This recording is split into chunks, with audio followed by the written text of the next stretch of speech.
নির্মাণে কয়েক মাসের মধ্যে ভগ্নদশায় পৌঁছেছে রাস্তা। প্রতিদিন নিত্যযাত্রীদের পড়তে হচ্ছে চরম দুর্ভোগে।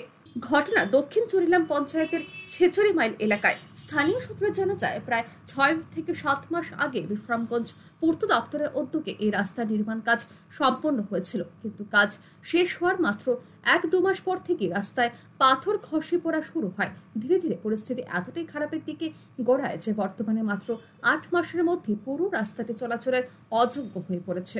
অভিযোগ, রাস্তায় ছড়িয়ে ছিটিয়ে থাকা পাথরের কারণে ইতিমধ্যে বেশ কয়েকজন দুর্ঘটনার শিকার হয়েছেন। বাইক, গাড়ি, এমনকি সাইকেল নিয়েও প্রতিদিন ঝুঁকি নিয়ে চলাফেরা করতে হচ্ছে স্থানীয়দের। তাদের অভিযোগ, নির্মাণ কাজে অত্যন্ত নিম্নমানের সামগ্রী ব্যবহার করা হচ্ছে। পূর্ত দপ্তরের অবহেলার কারণে কয়েক মাসের মধ্যেই রাস্তার এই বেহাল দশা তৈরি হয়েছে। ক্ষুব্ধ এলাকাবাসীরা দ্রুত রাস্তাটি সংস্কারের দাবি তুলেছেন।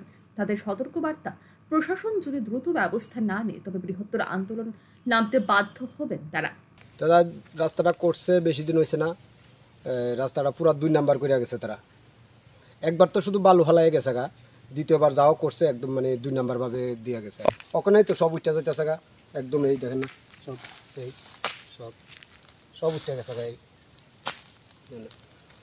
পিডাব্লিউডি, এটা কামরাজ কলোনি। আমরা তো বাড়িতে ছিলাম না, আমি এমন কিছু কইতে পারছি না। 2 নম্বরই বালুর গাড়ি যায় আইয়ে, এরপরে দিয়া বাইক লইয়া হ্যাঁ এদিকে ঢুকবো, এমন টাইমে অ্যাক্সিডেন্টটা হয়েছে। ওই তো 1 বছর হয়েছে না, 8-9 মাস এরকম সব উঠতে গেছে। আমরা তো বাইক টাইক লইয়া যাইতে অসুবিধা হয় না, গাড়ি ঘোড়া। পিডাব্লিউডি।